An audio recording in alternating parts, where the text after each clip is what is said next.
So thank you, Ellen and Colleen. I was really more concerned that we are running late. So being ahead of time is a nice thing, more time for discussions. And I will hand over to Jody Edwards, who will lead the next session. We are diving into the past today, I think. And I let you take over.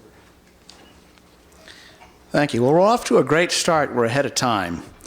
100 years ago this year, the U.S. Department of Agriculture initiated a maize breeding program in Ames, Iowa, that was headed by Dr. Merle Jenkins.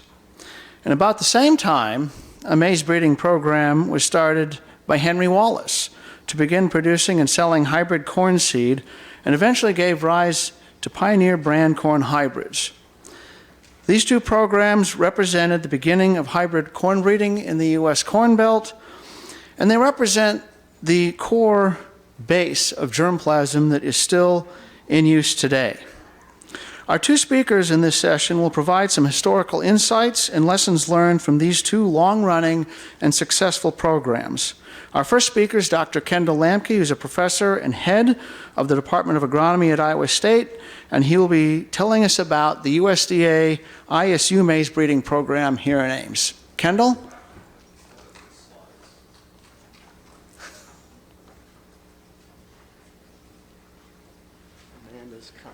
Okay.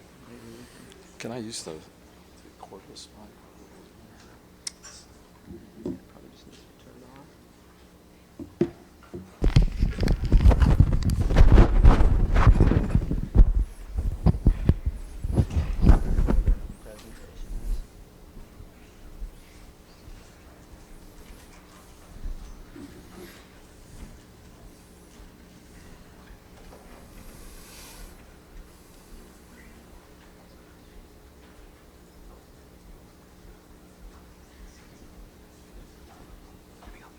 Thank you. Well, thank you, Jody, for that introduction, and welcome everybody to Ames, Iowa. It's a pleasure to give this talk this morning. I was talking to Jody about it yesterday, and the first thing he said was, well, Kendall, you have too many slides. And so anyway, so we're going to try that. And I was talking to some others, but we'll get through this today. So it's my perspective on this program. It's really hard to do. You know, in 25 minutes, I got to cover 4 years a minute. And so, you know, it's a lot of turf to cover. Jody just gave a little bit of historical context, and I want to provide some more. I shared my slides with a good friend of mine outside the business, and they want to know, well, why Iowa? Well, the USDA established a lot of corn breeding programs about that time around the country, but why did things happen here? I think it starts with the Wallaces, as Jody mentioned. Henry C. Wallace, ISU, an Iowa native, ISU alum, founded Wallace's Farmer, which is a famous farm magazine still in existence here in Iowa. He is interested in corn improvement, and he made the decision to hire F.D. Ritchie as the USDA Director of Corn Investigations. And Ritchie was a prominent player in the early corn breeding world at the USDA. And I think his son, H.A. Wallace, is also an ISU alum, was U.S. Secretary of Agriculture for 8 years, Vice President for 4 years. As Jody just mentioned, he contracted the seed production of the first single cross hybrid copper cross. I'm pretty sure it was a single cross in 1923. And he co-founds the company that went on to be Pioneer in 1926, as Jody mentioned. These folks were from Iowa. They were politicians. So there's a lot of interest in developing programs here. I'm speculating on that. I don't know if that's actually what happened or not, but I'm sure. Some more historical context for those who weren't around in 1922. This was shortly after the rediscovery of Mendel's laws, the bringing aboard the Hardy-Weinberg Mendelian segregation, Shull's Pure Line method of corn breeding, which paper in 1909, which is a famous paper which really set the whole thing in motion, in my humble opinion. Followed up by Jones's suggesting double crosses, hybrids, because inbred lines in 1922 were pretty bad. Inbred lines were pretty bad even later than 1922. Fisher's foundational paper on quantitative genetics.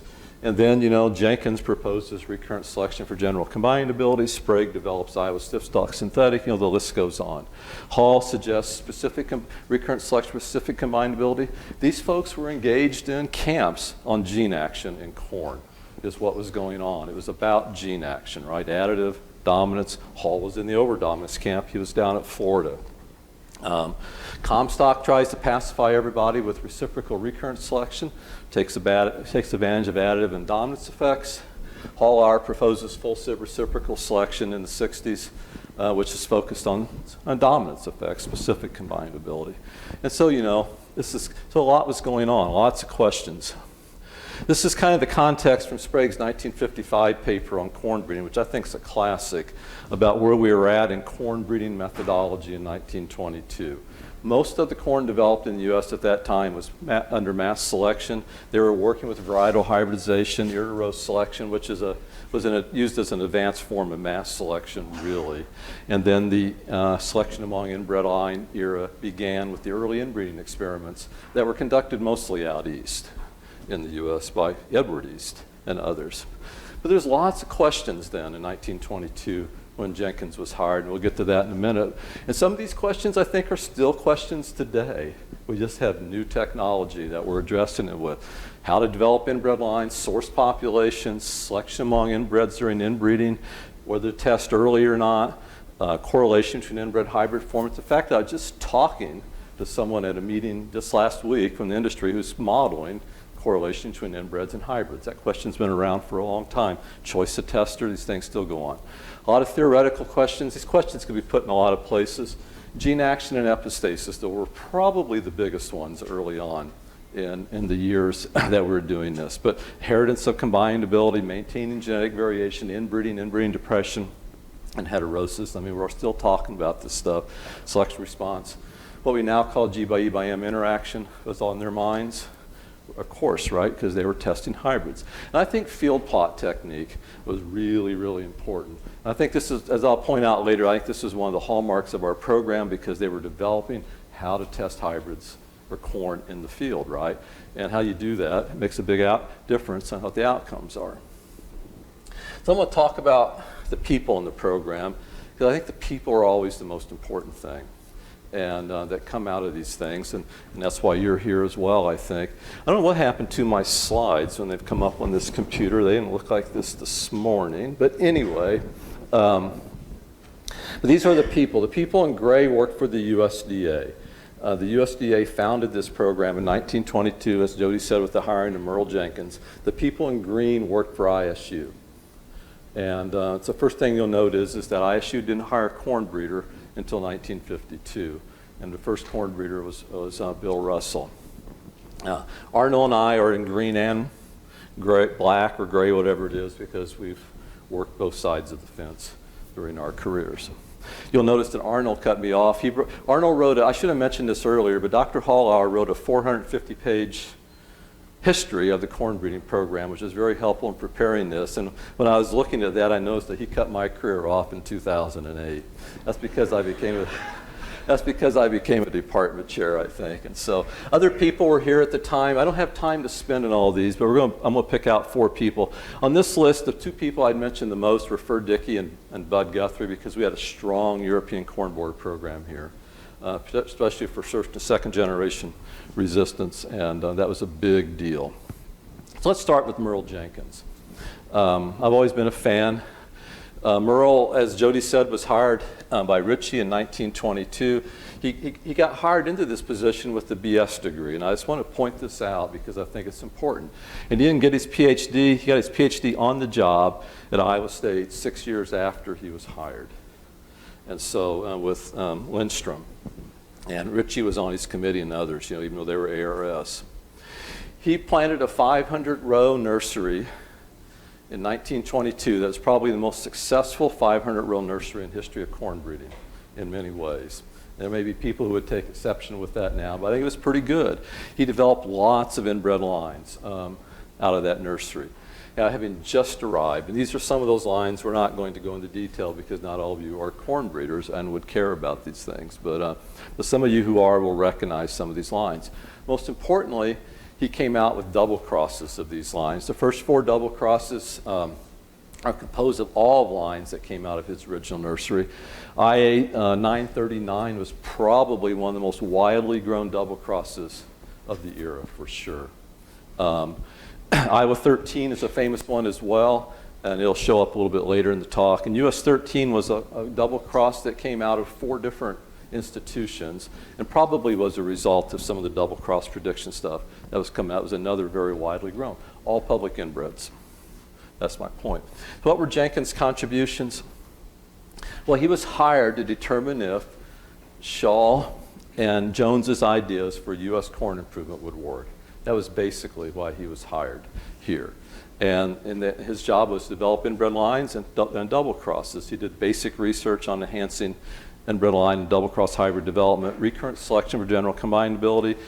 He's invented early testing, which was a practical problem, right, at the time that needed to be solved. You know, now that we don't need to do that too much anymore with double haploids. And one of my favorite chapters that he wrote was in the 1936 Yearbook of Agriculture on corn breeding. It's really good. But he makes the statement, varietal names of corn mean less than those of almost any other field crop. And a lot of people don't realize this, but first of all, corn's oat pollinated crop. They're grown oat pollinated varieties. So if you want to have good corn, your neighbor had to plant your corn. Otherwise, they're going to cross, right? That's the way it works. And secondly, Reed Yellow Dent was a top seller. So no matter what corn you had, if you were selling corn, you called it Reed Yellow Dent. And so just like downtown Ames, they sell peaches and cream sweet corn. But that is not the cultivar in the back of the truck. I will guarantee you that. So anyway, so you name it what it sells. The second person who I think is pretty well known, probably more well known than Jenkins, was Sprague. I had a chance to know George Sprague when I was at the University of Illinois getting my master's degree, and so that has been a pleasure of mine. He lived a long life, despite the fact, you have to tell these anecdotes. The guy smoked 2 packs of cigarettes every day of his life for his whole life. And so he was an exception, but he came out of probably one of the top graduating classes in genetics in Emerson's group there in 1930. He was employed by the USDA from 1927 to 1972, and he was elected to the National Academy and won the Wolf Prize as well. So he's an accomplished guy. He was a geneticist at heart. He worked on a lot of different things during his career, starting with scutellum color, double fertilization, you know, on down the list. I don't probably need to go through all of these things, but he did a lot of work. There was a lot of questions, right, that they were working on without the technologies that we have today. And they made really good progress on that, I would say. He emphasized basic research studies to gain information to enhance the effectiveness of corn breeding. And that was really always been the mantra here. Inbred line development here was always a byproduct of the basic research programs. It wasn't the initial focus of the program. He came up to GCA and SC, him and Tatum, 1942. They were talking about combinability before that, but they outlined combinability in terms of GCA and SC in terms of inbred lines, and related that, you know, a little bit to additive and dominance effects. Of course, Griffin came along later and did that real formally. Developed and improved germplasm. He taught agronomy 621.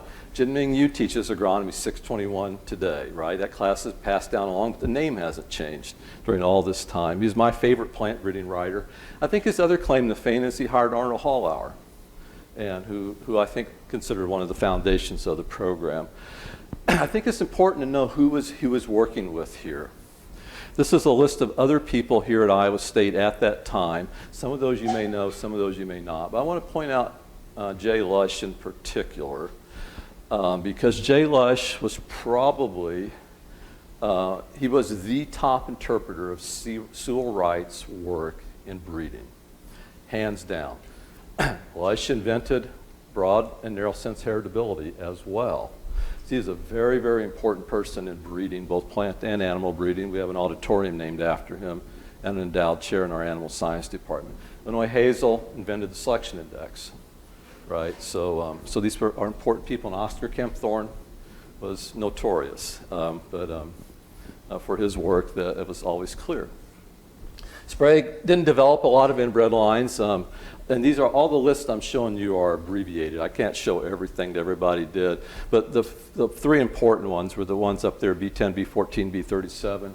We'll talk about those later. B37 by Ohio 43 and B14 by B57 were hybrids, single cross hybrids that were grown at some point during their career. Some important graduate students that Arnold pointed out in his history. The first three, some of you may know or heard of. They're all passed away. But they founded USDA programs in the states listed: Mississippi, Kansas, Missouri. I just mentioned Walt Federer because he was a statistician, but he got his PhD with Sprague, ended up at Cornell. And Ken Fry, the oat breeder here, got his PhD with Sprague as well. The third person I want to highlight out of the program just briefly was Bill Russell. He was the first corn breeder hired by Iowa State University. He was brought on board because of the need to expand the program and the help. The program was large. And so USDA worked with Iowa State. They got a corn breeder hired. He came out of Manitoba, got his degrees up at University of Minnesota. I can't figure out, he got his master's with Burnham, but I can't figure out who he got his PhD with. It was in sunflowers, though. He came here in 1952, retired in 1988 as a distinguished professor in agriculture. He worked on a lot of different things. So the way the program was working at the time, we're running all these recurrent selection programs. The selections out of those programs would get funneled into Russell, and Russell would develop those lines into inbred lines and test them for their release. So we weren't running multiple inbred line development programs with all the people that were on staff here at the time. In addition to doing that, he did work on a whole bunch of other things, European Corn Board being one of the top ones. He was a really big person on stock quality as well. He split a lot of stalks during his career and did quite a bit of physiology stuff, and he also did a lot of work with era hybrids early on. I should point out that the Eberhard-Russell paper on stability analysis is the second most cited paper published in crop science. I just looked it up the other day. I can't remember what the top one is, but yeah, it might be growth stage. I guess Paul says it's Walt Ferris's soybean paper on growth stages of soybeans. So those kinds of papers. Dr. Russell taught agronomy 621. I took it from him. And the other important part of what he did was graduate education, as it was with Sprague. Then finally, Dr. Hallauer. Dr. Hallauer, are you here? Anywhere? There he is, up there in the corner. But then Dr. Hallauer, he came here from Kansas, and more about him in a minute. But Tatum, who worked with Sprague, was down at Kansas now. He influenced Dr. Hallauer to come up here. Dr. Hallauer came up here to get his master's with Sprague. And then he got his PhD here as well, but Sprague had left in '58 to go take Richie's job, the job that Richie did have at the USDA as Director of Cereal Investigations. And so Dr. Hallauer worked for the USDA from '58 to '89. Then from ISU from '89 to 2002, and he's won quite a few awards as well for his career. And he worked on, a lot of the same questions, right? Understand the inheritance of quantitative traits in maize, gene action, types of genetic variation, heritability. These were big questions during all this time. They're still questions, I think. Only the tools have changed. Inbreeding, inbreeding depression, choice of testers, breeding methodology, germplasm development. He was the founder. I consider him the foundation of the program during his active years. I mean, he held it together because it takes people to make these things work, right? And he was the one who was doing that. And then he also taught agronomy 621 as well. And so that's kind of it for the four. There's other people in the program, but I don't want to talk about anybody still working. And I consider them the four people who really formed the core basis of the long-term USDA. We call it the Cooperative Federal State Research Program in corn here. So I want to talk about recurrent selection because we did a lot of it. I wanted to add up all the recurrent selection programs that were conducted here, but it would have taken a long, long time to dig through the records. I don't think we have any good tables of it. But it's probably between 50 and 100 different recurrent selection programs. I want to share just a couple with you because of the germplasm part of it, so I can finish the story out on germplasm today. The first one's Iowa Stiff Stalk Synthetic, BSSS, developed by Sprague back in the early 30s, late 30s. Sprague came here in '39, had stiff stalk already formed when he got here. And we've conducted 4 different recurrent selection programs in that, and we'll talk briefly about those. I bring up BSCB1 only because it was used as Iowa Synthetic Corn Borer number 1. The B stands for Iowa, S is synthetic, and then we number them or name them. So you can guess that back then, 2 things were important: stiff stalks, and corn borers, and hence the names of these populations. But it was used as a partner for stiff stalk in the reciprocal recurrent selection program.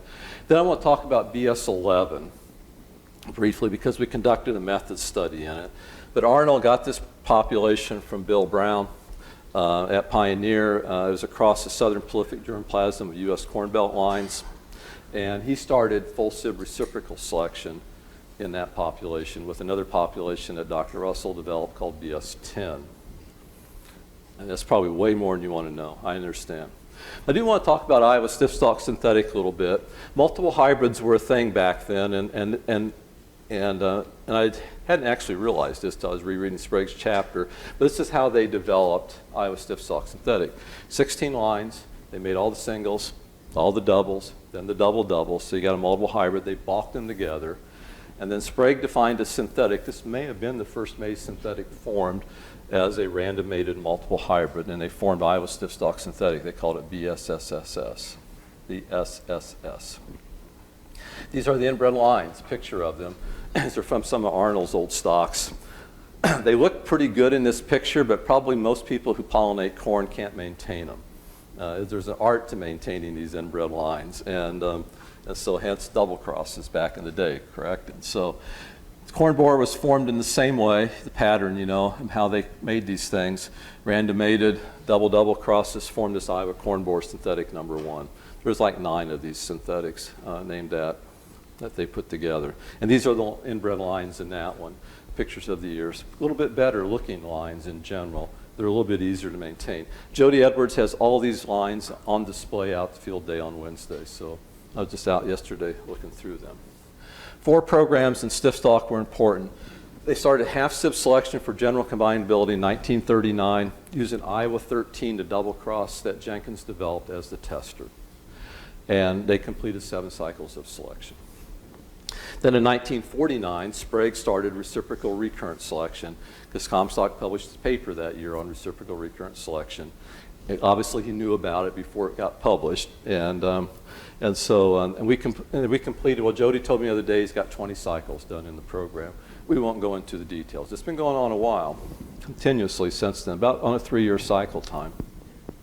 In 1970, because of gene action questions, Steve Eberhardt renamed the BSSS series to BS13. There's some other details we'll skip over, and started S2 recurrent selection.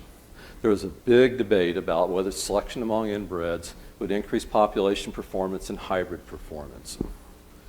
And it's all about additive effects, and this gene action question was still going on, right? I think this is really, really important. And so it turns out Eberhardt was right, just not in stiff stalk. And no, seriously, S2 selection works just about everywhere except in Iowa stiff stalk synthetic. But we're not going to talk a lot about that. As a consequence of it not working, I started a half SIB selection program with an inbred tester in 1993. I think you got like 7, 8 cycles of that done now. 7, Jody says. So, and that's continuing on. I'm not going to talk about data, but this is the last evaluation of the reciprocal program, reciprocal selection program. The upshot is it works. Jim Coors published a paper summarizing recurrent selection program for a national plant breeding meeting a while back, and basically showed that recurrent selection improves performance at about the same rate as hybrid selection does in the industry. But the difference is, of course, hybrids are working in the tails, recurrent selection programs are working on the average. And I think that's an important thing to keep in mind. The other important thing, I think this is from Lori Hinsey's work, who's sitting over here. Other important thing is the progenitors of stiff stalk and corn borer were undifferentiable from each other at the molecular level. They were essentially a single population.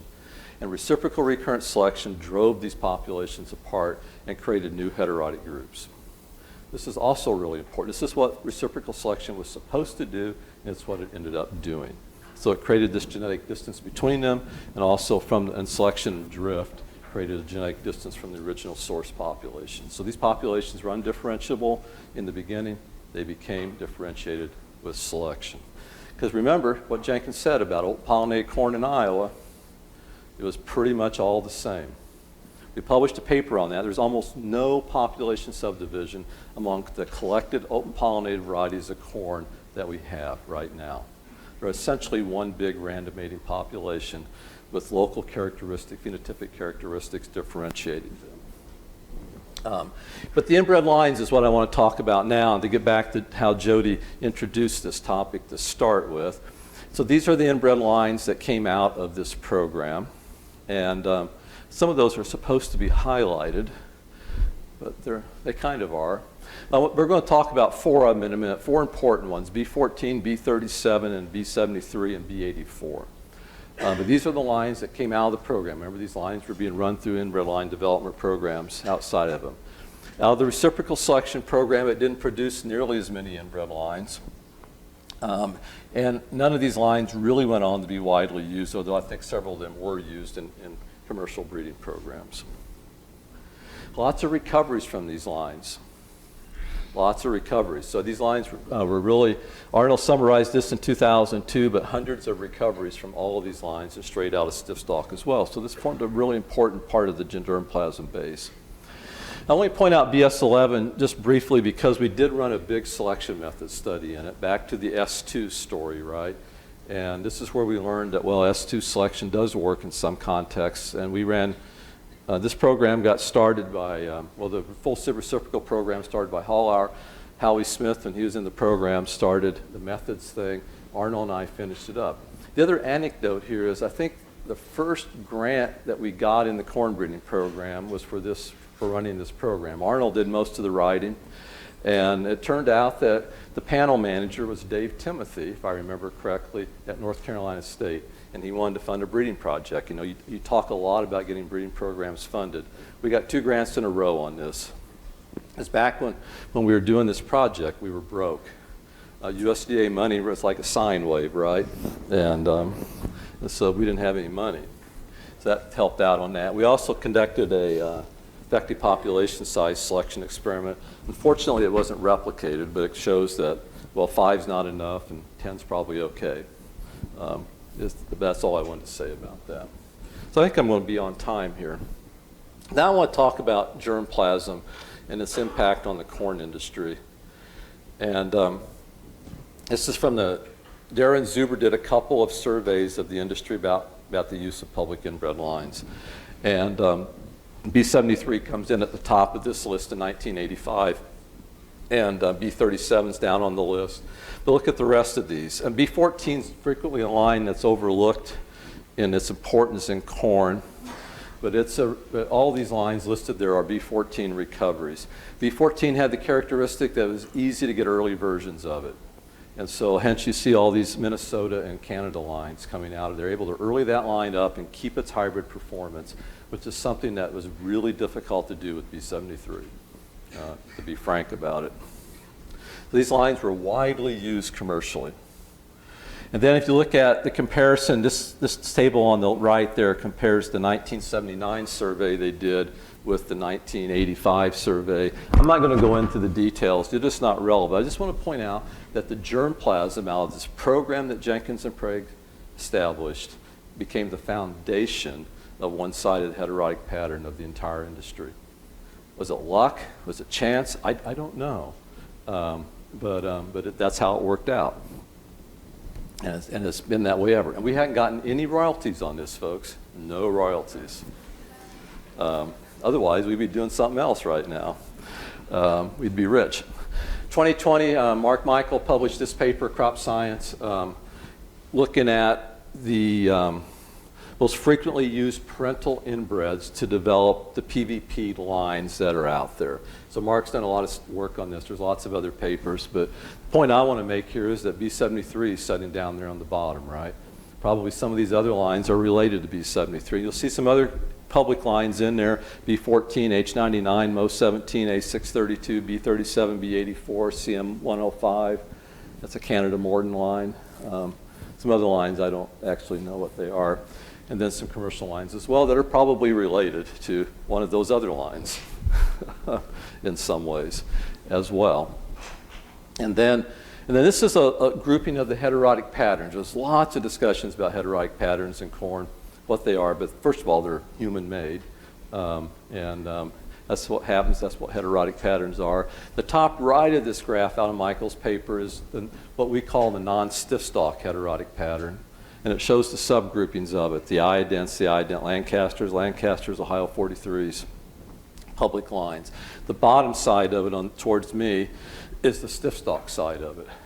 Those are usually females in the industry, probably not always, but usually.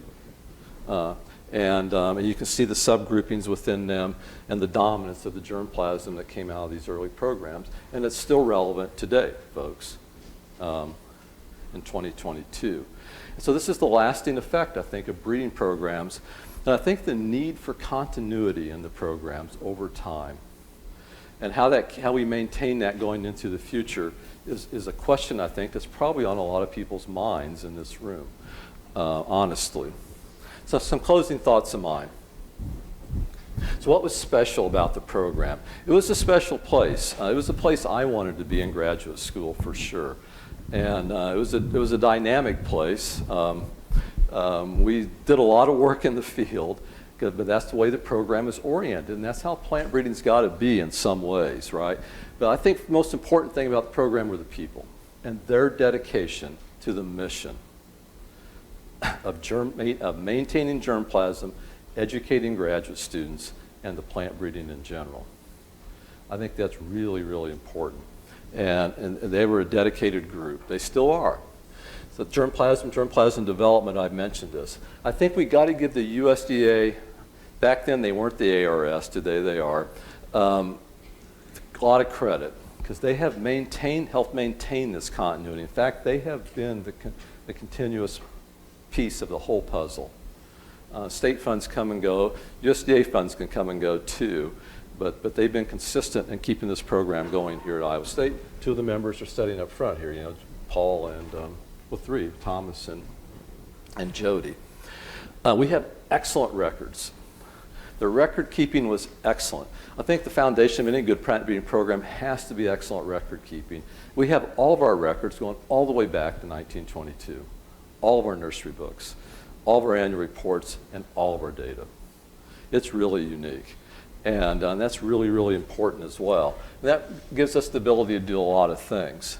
Graduate student education, I think, there's a lot of graduate students here. I understand about half the group's graduate students. That's always been the focus of the program is graduate student education. I couldn't summarize all the graduate students because we don't have that good of records on graduate students. We have records on the breeding program, but not on the grad students.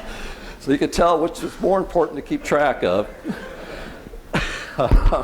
But top it all off, of these, none of the people listed on the left who are part of the program are still active in training, so I showed their data. There's others in the room who are still active in training, but among us, we trained 245 plus graduate students. You can see Arnold leads the pack, right? Probably somebody in this room is related to Hall Hour somehow besides me.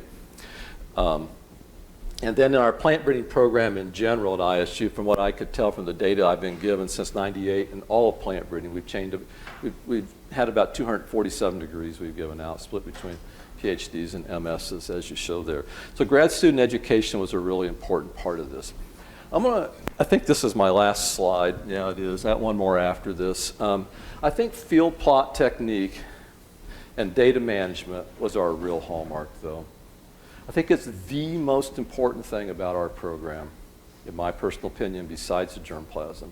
You can have the germplasm, but if you don't have the field plot technique, things aren't going to work out well for you. You can have the field plot technique, you also got to have the germplasm, right? So it's kind of a hand-in-hand thing. But we were really good at it. First of all, we worked together, mostly. And, we always had to iron these things out. We had close access to land and easy access here in Iowa through the ISU system. I mean, you've been around Iowa, most of it's corn anyway, at least 12.5 million acres of it is. So we had access to good land. The program has always been multi-location. Back when they were hand harvesting in the 40s, they were running 10 to 12 and planting 10 to 12 locations around this state, which is a phenomenal thing. If you want to know about how that was back then, talk to Arnold Hollauer because he can tell you what that was like. That was work, folks. We had a focus on data quality collection. And, we got Arnold understood the pains of machine harvesting or hand harvesting. He started mechanizing the programs in the 60s. That was a big change for some people. There was resistance internally to mechanization because people get used to things. But we mechanized and we continued that through the 90s. We had an emphasis on data analysis and statistics because of the stat department on this campus, right? It was a famous place. And that was really a nice thing to have. And then we were in the data management. We installed, well, I think I might not be right on this day, but we've been running a plant breeding database, a commercial one, since 1998. Is that correct? Yes, Jody's shaking his head. And we installed it. We still have it. It's still there. All of our data are in it. So I want to say thank you. So first, I just want to, and then I'm going to close, and there's time for questions. I want to first of all thank Arnold Hallauer. He's in the back of the room. As I said, I think he was the foundation of the program. And if he hadn't written that chapter, my job here today would have been a little harder. And secondly, I want to wish him a happy birthday. In May, he celebrated his 90th birthday. So Arnold, we got to congratulate you on that.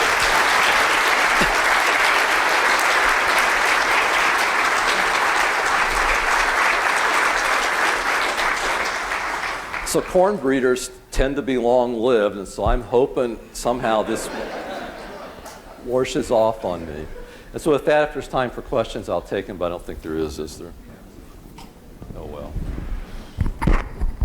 All right, let's take about 5 minutes for questions for Kendall. Yeah. Are there any questions for Kendall? Raise your hand, and I'm going to find you.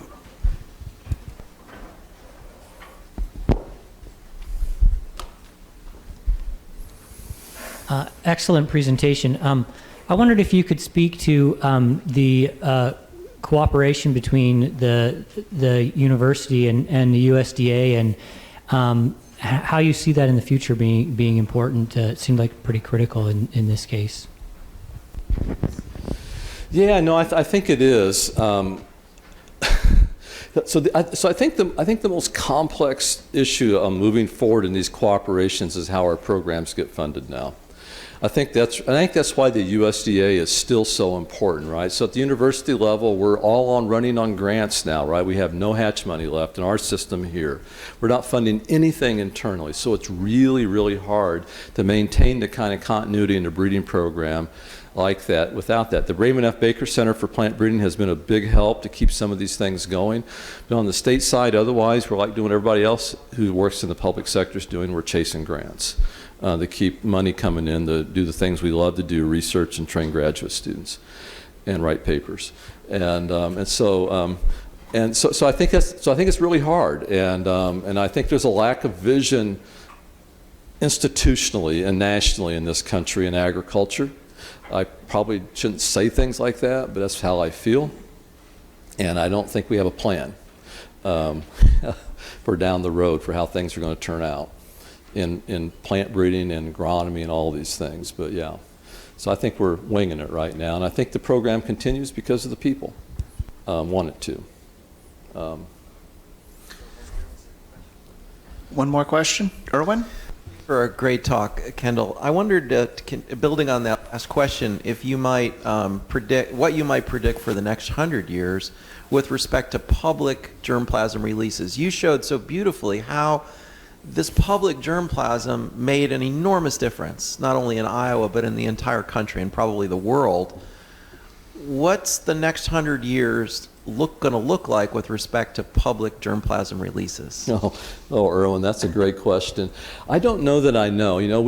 So there's still a little bit of inbred line development going on. After I quit being active, most of the big program got shut down because it's hard to move inbreds in a hybrid crop, right? It's just hard to move them anywhere. We have a heterotic pattern problem. We've got our own internal heterotic pattern stuff. Our stuff doesn't match up well with industry stuff in corn. But I'm optimistic about self-pollinated crops, though, because I think that's the place we can be successful in. We got 2 cultivar development programs going in self-pollinated crops down soybeans, and then Artie Singh setting up front there. She's been working in mung and herb beans, and so I think there's some hope, and we got to move into some of these other crops. I like mung and herb beans because it's human food. And they look a little bit like soybeans, and so they're not that foreign to what we're doing here already. But I think that's a good question, and I'm worried about it. That's all I can say. I wish I knew more. Okay, I think let's thank Kendall